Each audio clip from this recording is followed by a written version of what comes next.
listening panel. I'm Mayur. And I'm Falaksh. What we bring for today is not just a model, but an ideology, which may be the overhaul in the space community. So presenting before you the sustainable future of space exploration. It is made of waste and from accessible materials which are easily available at our homes. We have used aluminum cans, plastic bottles, product packaging, thermocol, and cash monoxide. And hard cardboard cartons, inclining mechanism and water. Our project spews out and explains waste to acid. This project contains the following 4 components. The rocket launcher, the algae farm, and the thermal electricity generator.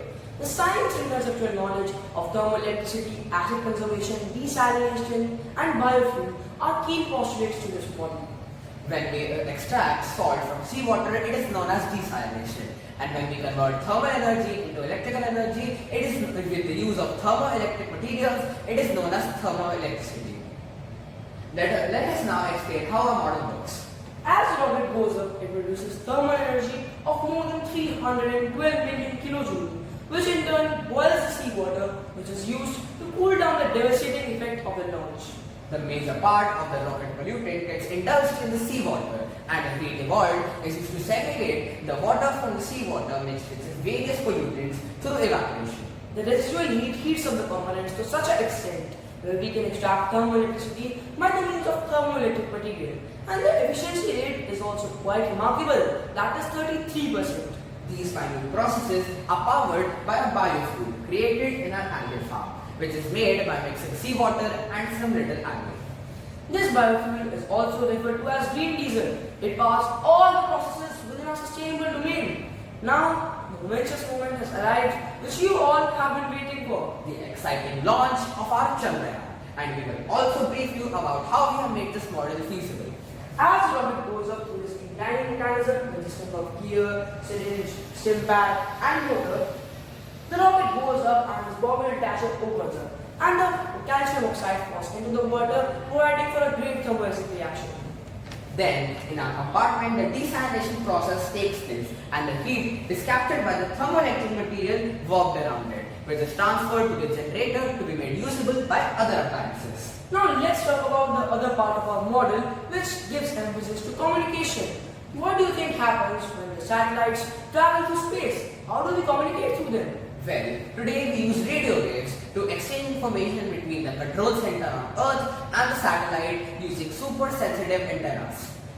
Do you know that the farthest object from Earth, sent from Earth is the Voyager 1 space probe, which has traveled a distance of 24 billion kilometers. Although the space seems impressive, but it is still a purely numerical considering the vastness of the space.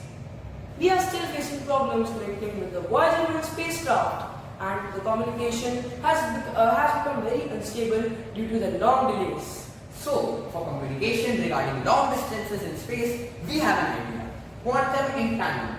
This is a phenomenon that explains how 2 subatomic particles become intimately linked to each other even if separated by billions of light years of space. If we divide a photon into 2 equal proportions, it becomes segregated and maybe entangled. And if we place these entangled particles, one on Earth and the other on the satellite, the communication can become very efficient. This would work no matter the distance between these photons. We can exchange information using qubits, which are the bits of a quantum computer. These qubits can be uploaded to the photons and can help us in the exchange of information. Quantum computing uses subatomic particles, and qubits allow these particles to exist in more than one state at a time, that is 0 and 1. Classical computers today employ a stream of electrical impulses, that is 0 and 1, in a binary manner to encode information in bits. According to our provisions, the world of space exploration is the most intriguing, and there's much to be learned. But with ideas like these, I believe what we have been striving for as humanity may finally be attainable. Thank you.